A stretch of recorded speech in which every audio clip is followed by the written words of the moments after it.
ये बहुत सिंपल सी रेसिपी, झटपट तवा आलू बना रहे हैं। ये ले घी ले लें। अब इसमें जा रहा है ज़ीरा। इतना सारा ज़ीरा डालेंगे इसके अंदर।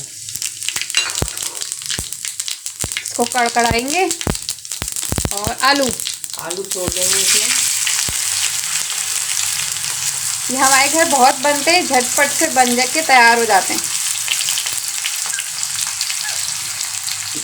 डाल दें। ये नमक डाल दिया इस पे, क्योंकि अभी पलट के दोबारा हम और आलू डालेंगे। हाँ।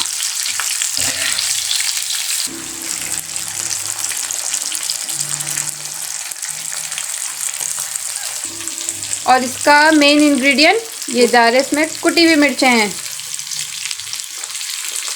अपने हिसाब से डाल लेना, हमारे तो अच्छी खाई जाती हैं। और इसको अब ढक के छोड़ देंगे, मगर थोड़ी देर में ही देखेंगे।